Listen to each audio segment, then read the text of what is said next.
Welcome to episode 61 of the Headspace and Timing podcast, a show brought to you by the Change Your POV podcast network. Today, we're talking with Brooke Fina, a licensed clinical social worker, about the Strong Start Training Initiative, a program that trains community mental health providers in the evidence-based practices that have shown great results in treating combat-related PTSD. The reason that people continue to have PTSD over time is that they never really get the opportunity to process the trauma.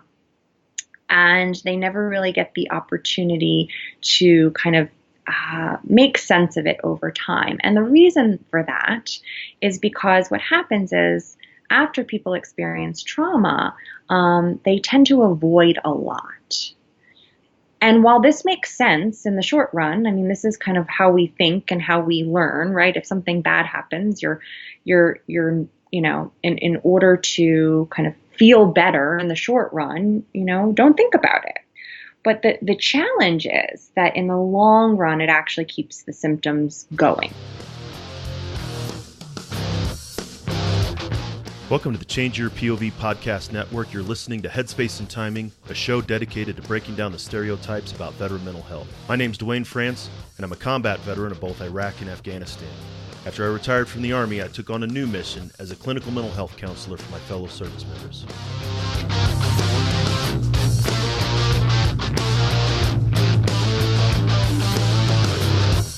If you served in any branch of the military, you're familiar with the M2 machine gun, the 50 cal. It's one of the most effective weapons in the military's arsenal.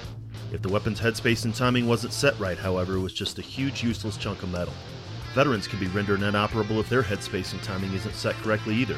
That's my goal with this show, to change the way that we think and talk about veteran mental health and reduce the stigma against seeking support.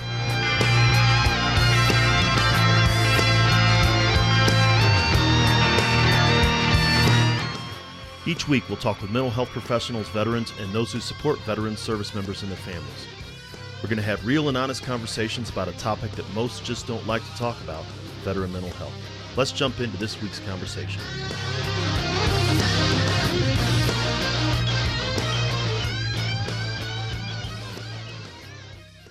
Hey everybody, welcome back to the Headspace and Timing podcast, a show where we're trying to change the way that you think and talk about veteran mental health.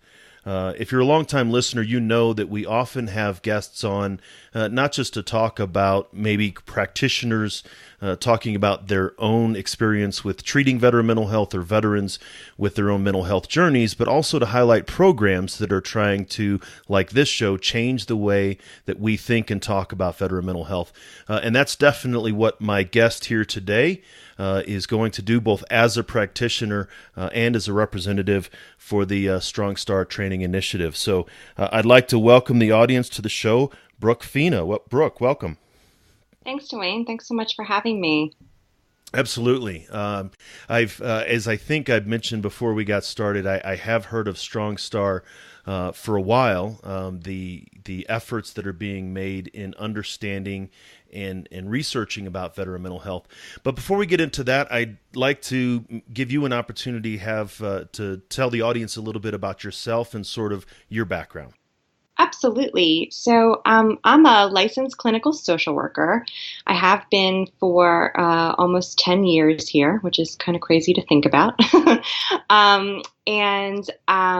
I have been a part of Strong Star for about the same time. I've been working with Strong Star for about 8 years, and working as a part of our research group that does research studies on the detection, prevention, and mostly treatment of post-traumatic stress disorder with service members and veterans. And so I'll talk a little bit more about Strong Star in just a bit, but myself, I came to the profession like most people. I was kind of dedicated and curious to understanding the human condition, and kind of fell into social work over other disciplines for different reasons. I appreciated the systems perspective, the person and environment perspective, and then got the privilege to work with many psychologists and psychiatrists and others in various disciplines that are part of the Strong Star group. So yeah, I've been doing this for a while. So 10 years, and that was really about 2008, about where the current era conflict started to emerge. Veterans started coming home, or soldiers started coming home, and really finding a lot more of the difficulties. I think I really thought I was still active duty at that time, but it really started to become an issue about 2006 to 2008. And so emerging into the mental health field around that time, what drew you to veteran mental health or military mental health? I think I felt like many health professionals do that I've never served in the military.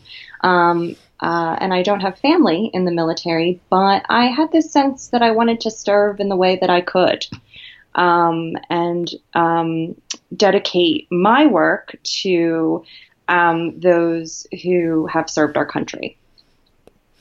And so, and that's, I really appreciate having clinicians on, even that don't have a military background, difference, like me, I have the lived experience and then the clinical training, but someone who has no background. I mean, I have colleagues who are maybe spouses or even children, but what was it like for you to essentially step into an entirely different culture and learn that culture as you're providing the mental health services? Yeah, absolutely. I felt a sense of privilege to do that, and learn from those who have, privilege to learn, I should say, from those who have served. I mean, I think particularly in my beginning years doing clinical work, I got the opportunity to learn so much about the military system and specifically the Army system.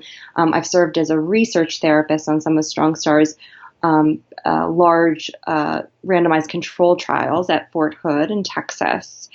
And so I got to learn a lot from colleagues who have had more experience with the military, whether they had served themselves or in other ways, and got to learn a lot from the patients that I worked with, and got to ask a lot of questions as a part of the work. Part of PTSD work is exploring meaning making and understanding, how not only trauma affects people when it occurs, but the meaning that has made or that has developed over time.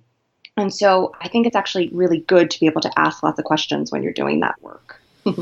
Yes, absolutely. And if you're working with high op tempo and multi-deployment rotations, Fort Hood is a good place to do it in, because as some of the larger bases brag, and even Carson here in Colorado, that the units at Fort Hood were in and out pretty significantly, all the way from the beginning to the conflicts, even up until now. And so it's definitely a place where you could get a lot of experience. And so the Strong Star, and so as you had mentioned even before we started, I understood the Strong Star group, and for the audience, that's the South Texas Research Organizational Network Guiding Studies on Trauma and Resilience. And so like any organization that's funded by the DoD and the VA, it's much easier with an acronym or a mnemonic. So that's the Strong Star initiative, but it's a research initiative, and it's a training initiative now from what you explained to me. So if you could maybe talk a little bit about how Strong Star started, and then what it is, and then the new developments. Absolutely. So Strong Star came into development in 2008, I think it is, and as you said, has been funded by DoD and VA. And Strong Star's primary mission over the years has been to develop research for the best possible treatments, detection, and prevention of specifically combat-related PTSD for active duty military as well as recently discharged veterans. And so the primary psychotherapy research trials at StrongStar have focused on the evidence-based treatments of prolonged exposure therapy for PTSD, as well as cognitive processing therapy for PTSD, and also have included other interventions for insomnia and nightmares, and other ways of formatting, our evidence-based treatments for PTSD. But the reason those have been two of the treatments that we're focused on, especially in the inception of StrongStar, is that these are treatments that have had the most empirical support with civilians. And while they've been rolled out in VA and they've been rolled out in DoD, earlier than StrongStar's inception, or in the beginning of StrongStar's inception, there hadn't been large randomized clinical trials with service members specifically. So under the direction of Dr. Alan Peterson, our director of StrongStar, and UT Health Science Center San Antonio, that's really why StrongStar came to be, to really understand the effectiveness of these therapies from a research perspective with service members and recently discharged veterans post 9/11. And so that's very critical. Of course, as a clinician myself, I'm familiar with prolonged exposure and cognitive processing therapy and its effectiveness for PTSD. But as you had identified, you're specifically looking at combat veterans who are focused not just on witnessing trauma, or in some ways, don't want to say perpetrating trauma, but being involved in both ways, as well as the complicated, mini deployments and traumatic brain injury and things like that, and how it differs, how PTSD differs from someone in the civilian world, from traffic accidents or natural disasters and things like that, and combat veterans. There is a difference.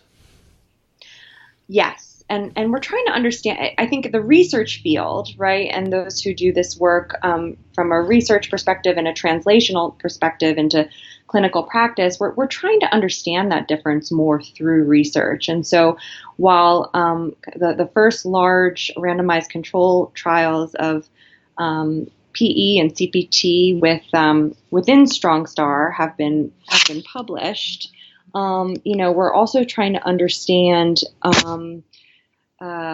through this second generation of research work StrongStar is doing now, even better how to treat and support, this population, combat-related PTSD, with these treatments. So we've identified there's differences, absolutely, and we're trying to understand that better as a field. I think the other thing about StrongStar that's so that I've really enjoyed working with this group is it's a consortium model. So it's a consortium of researchers across DoD, VA, and other organizations and universities. So, people bring in their expertise, their research expertise, and then we are able to help support them implement those clinical trials at some of these big posts and bases like Fort Hood. I was going to say that it's not just a Texas. I mean, of course, it's Texas-based, but it's not just Texas-centric.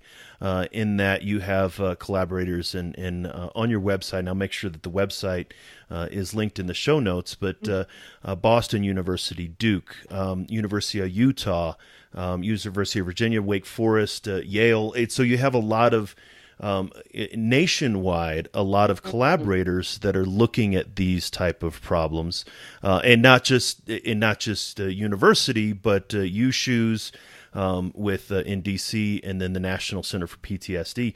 And so there are a lot of people looking at this situation, and StrongStar is, correct me if I'm wrong, a clearinghouse or a aggregator for a lot of this research? Yeah, I would say aggregator is probably a good word. Aggregator and implementer, and kind of a system to help support and collaborate and have researchers, the experts in the country doing this work, have them be able to collaborate through StrongStar. And you'd mentioned that there have been some research that has been published. How has this been, I guess, how have the veterans reacted to this? The veterans that are taking part in these programs, how are you seeing this impacting the individual veterans? How, like the treatments or the research or what's been published? Right, the program and the research, yeah. Yeah. I don't actually know how individuals have responded. We one of the things that was really exciting and meaningful is after the prolonged exposure therapy clinical trial at Fort Hood was published. Lots of course, media outlets were asking questions, and one of my previous patients decided to work with us and talk with the folks in the media about his experience with PE, and he had a really good experience of that treatment really impacting his life and changing things for the good. And so, I've heard certainly one-off stories like that, but I don't know the kind of general response. I think it's my hope and our hope that all of this chips away at the puzzle of PTSD, so that we can get better care to our service members and veterans. And that brings us to the training initiative as well, which I can speak to. Right. And that was in again, research and obviously having de-identified information and across from all of these different sources and not having really the direct contact with veterans, then StrongStar is very much focused on providing clinicians the information that we know this is what works and this is how to do what works with veterans. And that's where the training initiative is developed. Is that correct? Absolutely. Yes, you spot on. So, I think, so we talked about what StrongStar is and the research mission of StrongStar. And so, as you know, Dwayne, there's lots of different ways to then get those results and that research right out into public health. And so some of the primary ways, of course, is publications, right, and presentations at national conferences, media to help get the word out of what we know is working best. And then, of course, there's also training. And that's really where the StrongStar Training Initiative was born, is thinking about two things. One is, we have these treatments that are evidence-based, that are effective for veterans and service members. And at the same time, we're seeing some shift in the way behavioral health care is provided in our country, right? So shifting to more community-based groups. And I think in part that is, some of the legislation like the Veterans Choice Program and what have you. And there's probably another myriad of factors that has, kind of transitioned some of the care into the community. Simultaneously, there's this, if you don't work as part of VA and DoD, sometimes there's a limited access to training. It's very localized. It's can be expensive, right? It can take time away from work. And so, the StrongStar Training Initiative is really about trying to connect these dots through this training mission of training, our boots on the ground clinicians in the treatments we know are most effective with this group. And you're exactly right. Seeing that shift, and I am a strong proponent of collaborating with the VA. This isn't a competitive thing at all. My organization, we're a large-scale outpatient, mental health counseling agency. but we know that we can't provide the wide range of support that the VA can. So working collaboratively rather than working, in competition and as it's being seen right now. But then along with that limited access to training, what I've seen, and I'm sure you've seen, is there are a lot of community providers that want to help, but they're not culturally competent when it comes to veteran mental health. We've seen the RAND study, I think it was back in 2013, and a recent one that was just released about community providers in New York State, that there's a need for community providers to develop cultural competence and understanding to address that difference that you mentioned earlier. They may be very good clinicians when it comes to trauma, but the significant trauma of, repeated deployments and repeated trauma and traumatic brain injury and substance abuse and all the other things that pile on top of it. Mm-hmm. Absolutely. And so our Strong Start training initiative, then we have several programs, or a few programs underway within the Strong Start training initiative. So our first program started, it was last June, and we were funded by Texas Veterans Family Alliance state funding, as well as the Bob Woodruff Foundation, to train providers in Texas in specifically either prolonged exposure therapy or cognitive processing therapy. So focusing our training mission on the evidence-based treatments for PTSD, that we, translating basically the work of the Strong Start research into training so that it could be translated then into practice. And included in that, to speak to your point, Dwayne, is this focus on increasing military cultural competence through the training program. When we talk about I can explain to you the training model that we use, but we really try to infuse that with what we know and learn about military culture. And I think, of course, as I mentioned, it's very important. This isn't something, especially veteran mental health across the country, it's not something that one organization, including the VA or the DoD, is going to be able to do by itself. So how have you seen the training received by the clinicians or by the communities as you have been implementing it over the last year?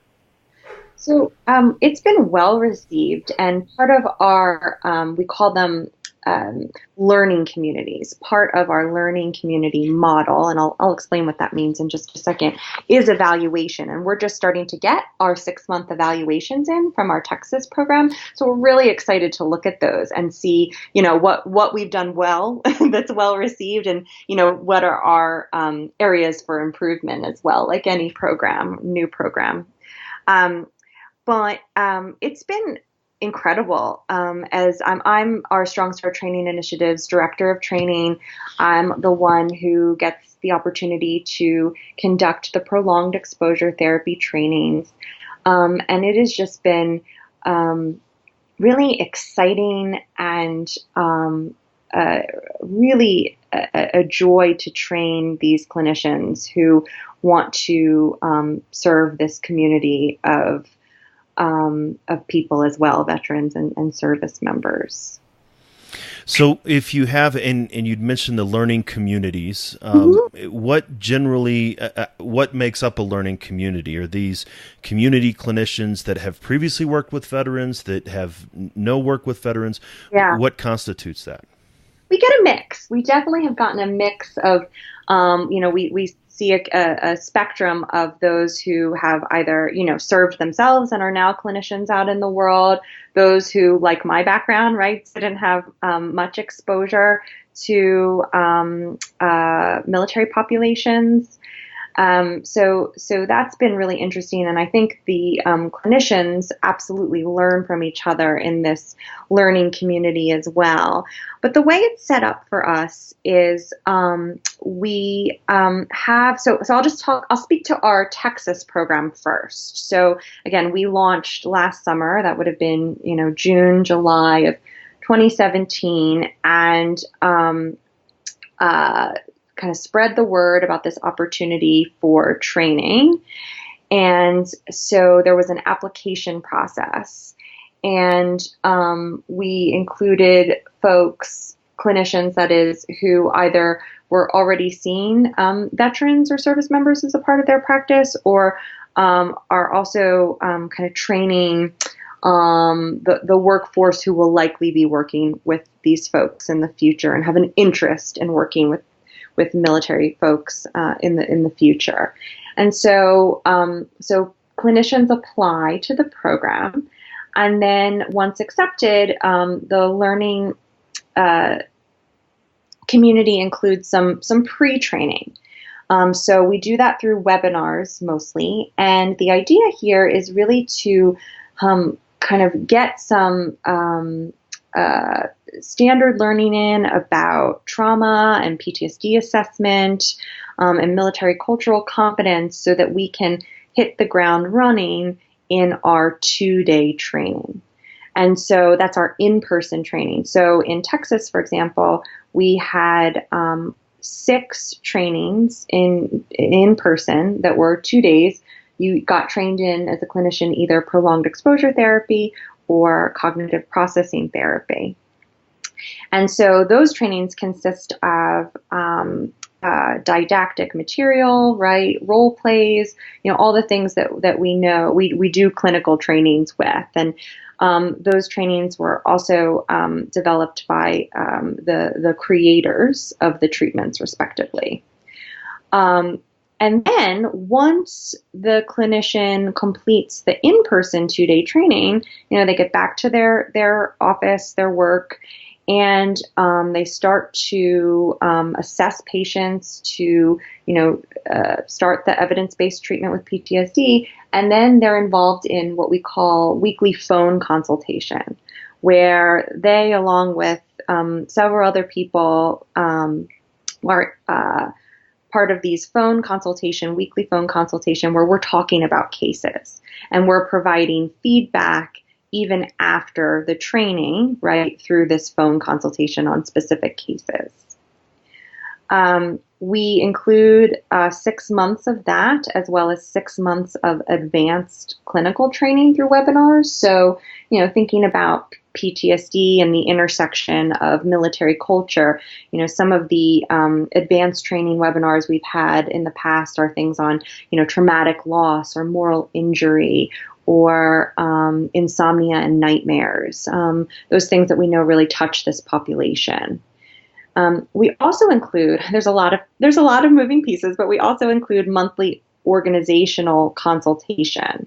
So we're working with the organizations, or if an individual is in private practice, to think about how can the organization help support these providers seeing veterans and service members with PTSD, and support, the weekly consultation that they're participating in, and the webinars and what have you.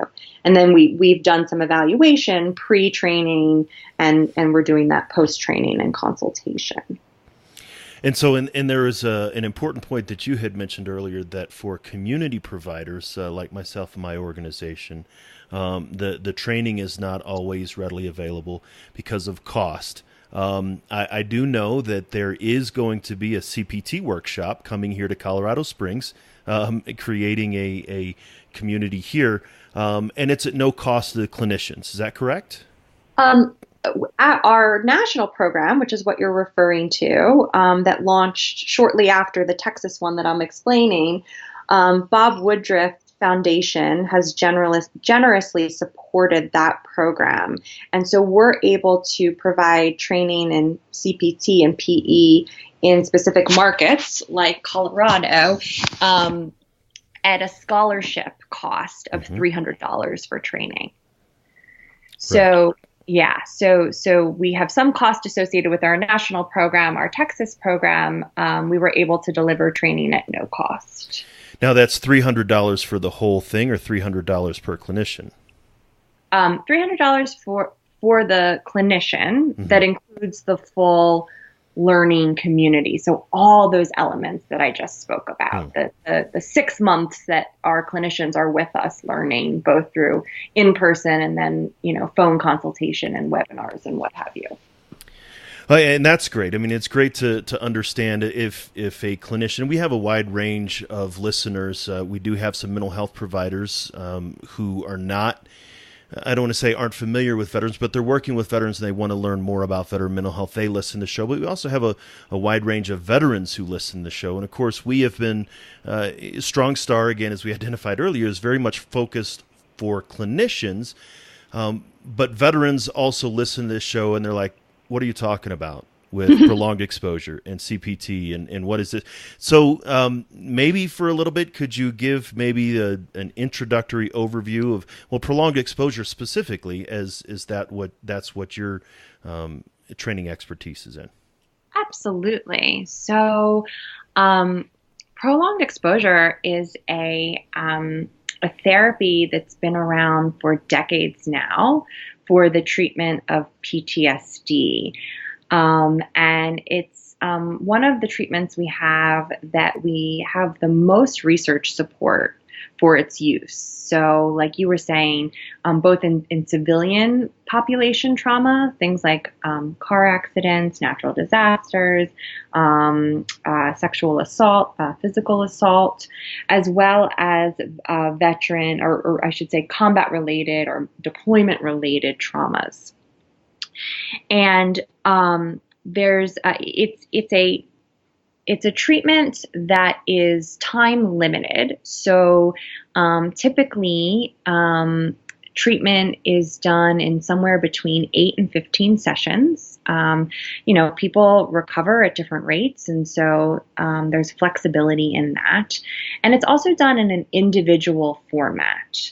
So you see the therapist one-on-one, just you and the therapist. And the idea with we call it PE for short, with PE is that the reason that people continue to have PTSD over time is that they never really get the opportunity to process the trauma. And they never really get the opportunity to kind of make sense of it over time. And the reason for that is because what happens is, after people experience trauma, they tend to avoid a lot. And while this makes sense in the short run, I mean, this is kind of how we think and how we learn, right? If something bad happens, you're in order to kind of feel better in the short run, don't think about it. But the challenge is that in the long run, it actually keeps the symptoms going, because of what I was talking about before. Because if people avoid the content and avoid situations or places that remind them of those memories and thoughts, they never get the opportunity to make sense of it. So the treatment then is really about approaching and helping those who are experiencing PTSD to approach this content and digest it and make some, kind of put it in a place of rest so it doesn't keep on coming up through PTSD symptoms. There's 2 ways we do that in PE. One is talking about the trauma with the therapist, and also approaching situations in life that people avoid, as so that they don't think about the traumatic event. And so we do that in the sessions, and then that also is included as what we call homework assignments. So we know from lots of learning, I'm sure those listening could appreciate, thinking about some of the things that they've learned over the years, that often it takes a lot of repetition and practice. And so it's the same thing for confronting this information, that it takes a lot of, repetition and practice. And so we have to do it outside of the session as well as inside of the session. And that's that is somewhat counterintuitive to a lot of veterans, and a lot of veterans I work with. And they're saying, I don't want to think about this. And so talking about it will make me think about it more. Right. And the way I sort of explain to veterans is that when you're first in, or even when you haven't even, approached it or processed, you said you're in the play, you're actually in there and you're experiencing it. But as you start to talk about it more, as you start to process it more, you move into the audience where you're actually looking at the action going on stage, but you're separated from it. And that veterans are able to think about it without the emotional attachment component. And that's what prolonged exposure can help a veteran do, is process it so it no longer has the emotional PTSD symptoms associated with thinking about the incidents. Yeah, I think that's a really nice way of saying it. And I really appreciate the counterintuitiveness of approaching rather than avoiding painful content.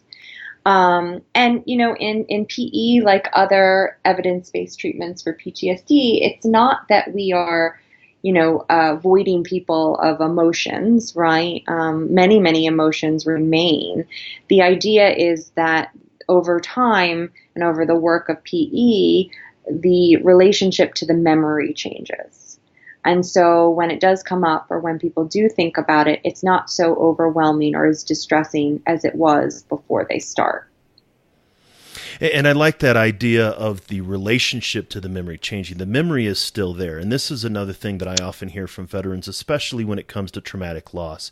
If they've lost a brother, they've lost a sister, or someone they served with, they say, I can't stop feeling bad about this, because if I do stop feeling bad about this, then that means they're not important to me. And there's a lot of challenging these beliefs, but people are holding on to pain and holding on to trauma because they feel as though the other person or the situation isn't important or wouldn't be important to them.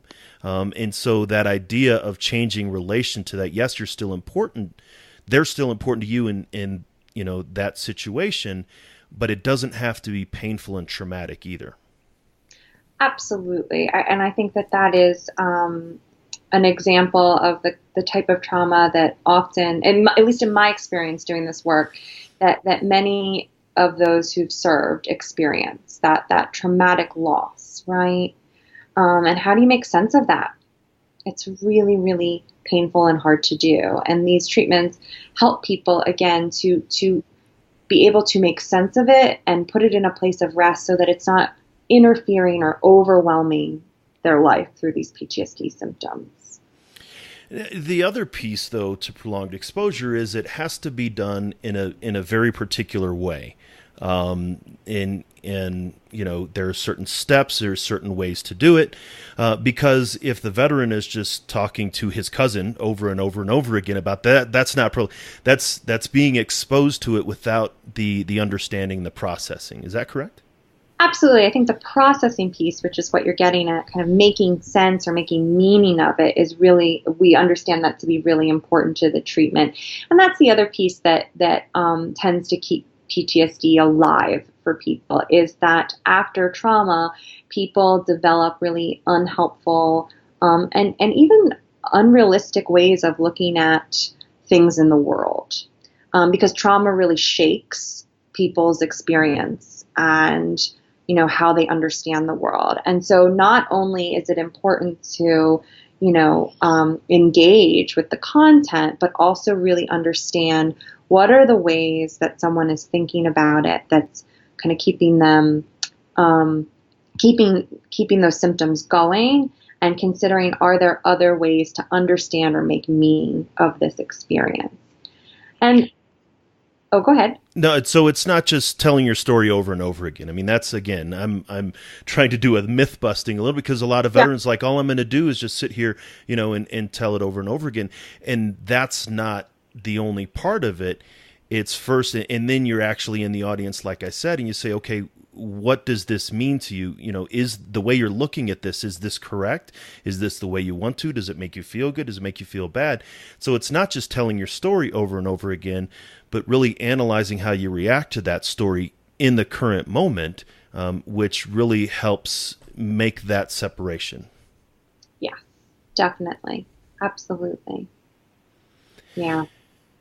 And so, as these trainings have come on with the organizations there in Texas, are you starting to see some benefit coming back from that? Absolutely. I mean, again, I've spoken a little to my experience doing these trainings and just the energy of these providers and um, their ability to just do this work, this incredible, this at times challenging work, and to do it so well. So we have the opportunity to hear, about lots of cases and feedback through these consultation phone calls. And so hearing from our providers and and hearing of their patients, treatment and how they're getting better has been definitely a part of the program. And so, what does it look like going forward? You said that just recently you've started to branch out into specific locations for a national program for the training initiative, but you also mentioned that Strong Star Consortium is really sort of in the second phase of a group of research. So, it appears from outside of Texas very specifically, that Strong Star is starting to become a larger presence nationally. I've started to hear about it almost a year, maybe a year and a half ago, as I'm trying to pay attention to it. But even my colleagues and clinicians, we've been really talking about the last 6 months. So what does it look like for the future?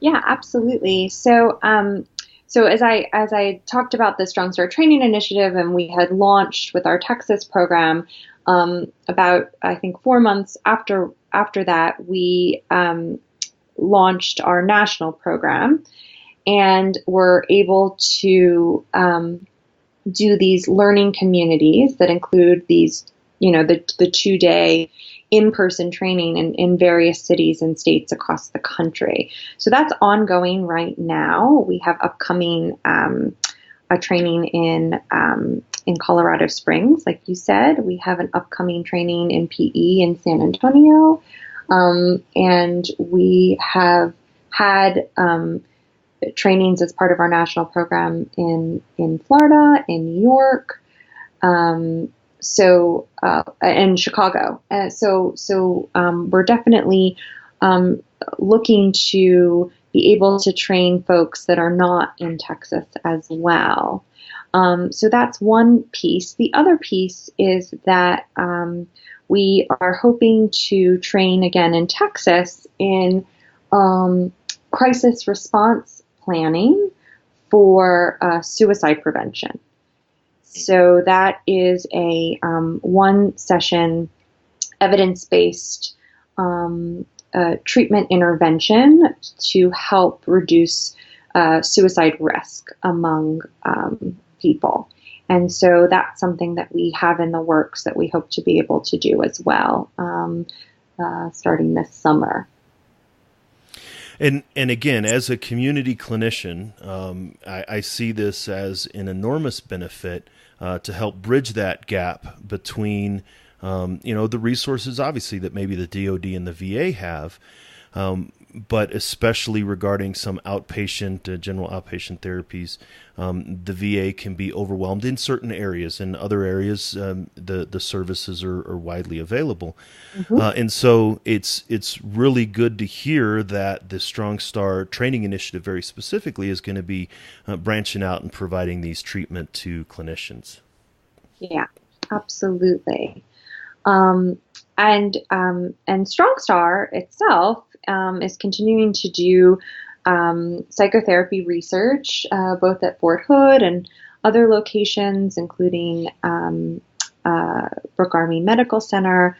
One of our current studies going on is a intensive outpatient model of PE, prolonged exposure therapy. So conducting the treatment in 3 weeks, so 15 sessions, and doing that daily. So that's one arm of the study compared to daily 3-week treatment that also includes some other components that we think are really important for treating those who are in the military. So working on top 3 traumas to be able to work on various types of trauma that people experience, to include lots of touch points with a therapist team during the day when they're in the intensive outpatient program. So that's currently underway. Now, if a community, for example, I know of a group of clinicians maybe in Orlando that would be interested in learning more about bringing or having some Strong Star training coming, or if there were universities that may want to be involved in the consortium on the Strong Star side, how can listeners find out more about getting involved? Absolutely. So for clinicians who are interested in training or are interested in inquiring about bringing a learning community to their region, you can go to our website, www.strongstartraining.org. For those researchers and universities who are interested in collaborating with Strong Star, you can also go to the website strongstar.org to inquire more about collaborative research opportunities. See, and I see that this is emerging more in the mental health community in being collaborative. Not everybody has their own lab and their own small space, because again, this is a challenge or a problem that's larger than any of us. And if we're all sort of working within our own little walls, then we're not going to be as effective. And so the more nodes that are added to a network, the stronger the network gets. And that's what I see Strong Star Consortium on the research side, providing a network framework for the research, and then translating that into a provider network in communities. Yes. Yeah, absolutely. It's been really engaging to be able to translate what we know from Strong Star and the cutting edge research to providers. So our plan and our hope is to continue to be able to do that. So that's really great, Brooke. I really appreciate you taking the time today to kind of talk to us about Strong Star. Is there anything else maybe that I haven't asked, that I don't know what I don't know about Strong Star, that you'd like to maybe tell the audience about?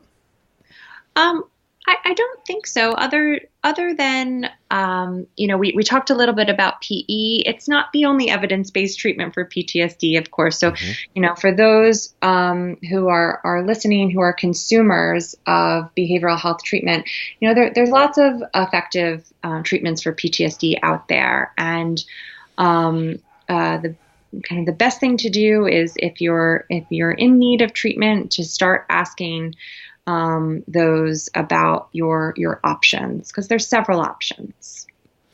No, and I think that's very important. I appreciate you bringing that out. Is many times, and again, in my experience and a lot of the experience of my colleagues, is a veteran will come in and they'll say, well, I don't know what I don't know, so therapize me, right? That it's just sort of, and not to say that they don't advocate for themselves, but they don't know what they don't know. And I've seen this especially with medications. I'll just take whatever medications the doctor gives me. I'll just do whatever the therapist. And so, and I really appreciate that idea of empowering the consumer, the veteran or the family member who's accessing these services. You have the ability to ask questions too, and even the responsibility, I think, in many ways, to be involved in your treatment. So I think that's a really great idea. Yeah, and we hope to help support those conversations over time through the Strong Star Training Initiative. One of the things that I didn't mention is that we have a place on our website to demonstrate those who've gone through and completed our program, as a way to demonstrate those who have a certain level of training and expertise in this work. And so we hope that can be included in the conversation or help the overall national understanding and conversation about seeking out those treatments with an evidence base that are most effective. And again, that's another very critical point when it comes to veteran mental health is trust. With veterans, there's a level of maybe distrust just with the process. I mean, the stigma and everything else, but just the distrust that, what do you mean talking about it and thinking about it more will make me better? It goes back to counterintuitive.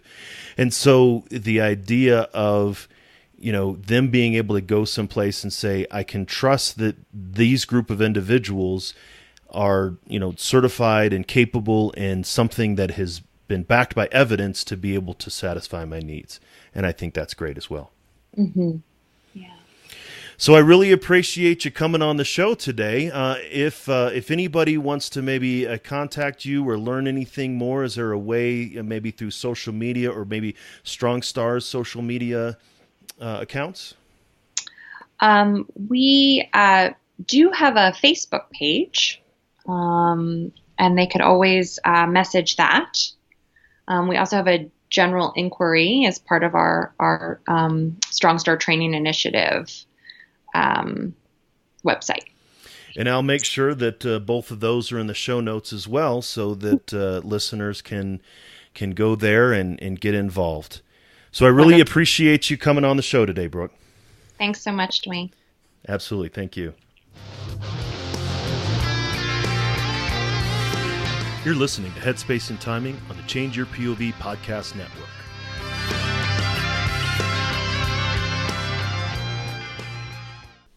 So this episode may have sounded like it was for those mental health counselors who are listening, but Brooke and I have a great conversation about one of the particularly effective treatments for post-traumatic stress disorder, prolonged exposure. We've talked about this on the show in the past when we talked to Ted Bonar back in episode 48, and Brooke is right. It is effective in reducing the symptoms of post-traumatic stress disorder. For those of you who are veterans who are listening, this bears repeating. It may be counterintuitive to think that talking about the trauma that we witnessed and experienced can make things better, not worse, but that's actually how it happens. Talking about it does help, and if you have a clinical mental health counselor who's trained in some of these techniques, then you can get there very quickly. It's proven and it's effective. If you're interested in learning more about the technique, check it out by going to strongstartraining.org. A couple of reminders. We're giving away free books to organizational partners. This month's partner is Inner Resource Psychotherapy, and the owner of the practice is Amy Otzel, an Army veteran like me.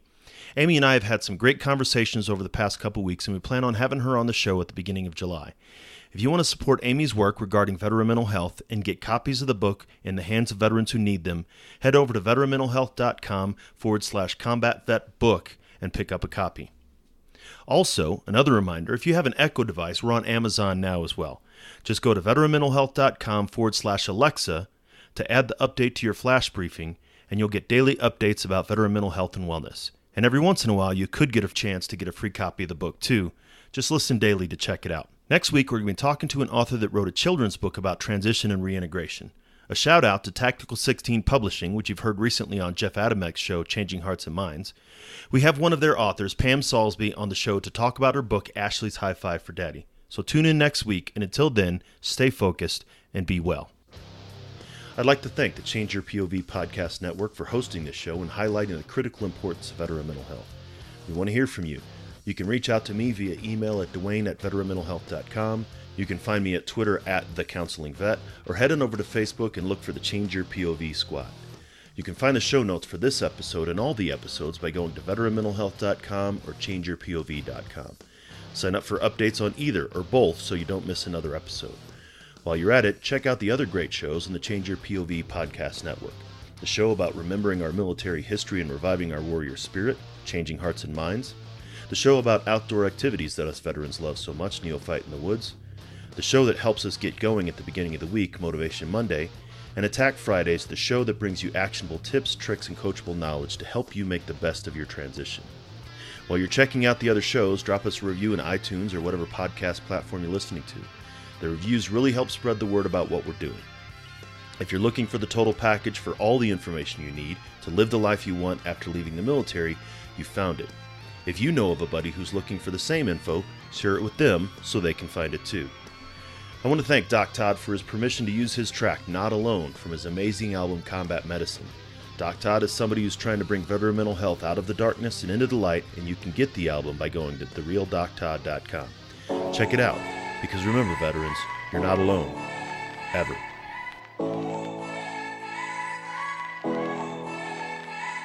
The struggle is real, found a feast and lost a soul. Eventually my drinking, it got out of control. There in darkness I roam, struggling to find home.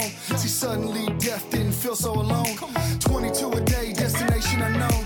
It could have been avoided if you picked up the phone, but now you're gone, so I guess all we get is the tone. Nothing but bone weeds, overgrown, pushing up stones. I've triumphed over enemies, co-created enemies. Broke out facilities that tried to put an end to me. R.I.P. I'd rather grind in tranquility. Authentic tendency, embrace my ability.